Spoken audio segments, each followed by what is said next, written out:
Well, if you thought the race for the White House couldn't get any nastier, it just did, and in the most personal way. Late today, Donald Trump launched a blistering new attack on not just Hillary Clinton, but on her husband, Bill, too. Yes, Trump went there after the former president's sex scandals. The presumptive GOP nominee also fired off at top members of his own party who refused to back him, telling them he doesn't want or need their help.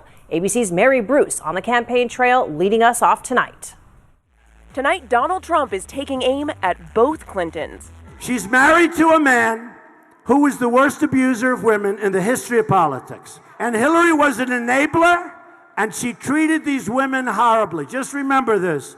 And some of those women were destroyed not by him, but by the way that Hillary Clinton treated them after everything went down. And blasting Hillary Clinton for saying he treats women badly. She's going, did you hear that Donald Trump raised his voice while speaking to a woman? Oh, I'm sorry. I'm sorry. I mean, all of the men were petrified to speak to women anymore. We may raise our voice. You know what? The women get it better than we do, folks. All right? They get it better than we do. Trump's attacks coming after Clinton gave him a new nickname. And their presumptive nominee, otherwise called their presumptuous nominee. Trump isn't just fighting with Clinton. He's also at war with members of his own party who won't endorse him. Most everybody has endorsed me, other than Paul Ryan. I don't know what went wrong there. The two will meet face-to-face next week after the speaker's bombshell announcement. I would bet if he had that decision to do again, he would have done it the simple way. I endorse Trump. While the list of Republicans turning their backs against Trump is growing, we asked voters what they think. Well, to use a Trumpism, if I could do that, is just suck it up. Suck it up. Suck it up. Come on, guys. Others are struggling with the idea of Trump at the top of the GOP ticket. How could we as an American people actually vote for somebody with this kind of character and be comfortable with this man being our leader?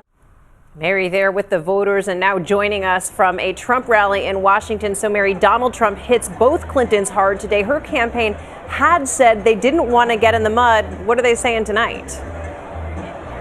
Well, Cecilia, no response yet from the Clinton camp to those latest attacks. We'll have to wait and see if they can stick to their strategy. But big, enthusiastic Trump crowds like this are only likely to further egg him on. Cecilia? I think you're right, Mary. Thank you. Donald Trump seeming to shrug off those GOP leaders refusing to support him. He sits down with George Stephanopoulos on This Week. Take a listen. Does the party have to be together? Does it have to be unified? I'm very different than everybody else, perhaps, that's ever run for office. I actually don't think so. I think that it doesn't have to be unified? No, I don't think so. I think it would be better if it were unified. I think it would be there would be something good about it, but I don't think it actually has to be unified in the traditional sense. Because I think I'm going to go out and I'm going to get millions of people from the Democrats. I'm going to get Bernie people to vote because they like me on trade. I have to stay true to my principles also. And I'm a conservative, but don't forget, this is called the Republican Party. It's not called the Conservative Party. You know, there are conservative parties. This is called the Republican Party. And you can see that full interview. It airs tomorrow morning on This Week right here on ABC.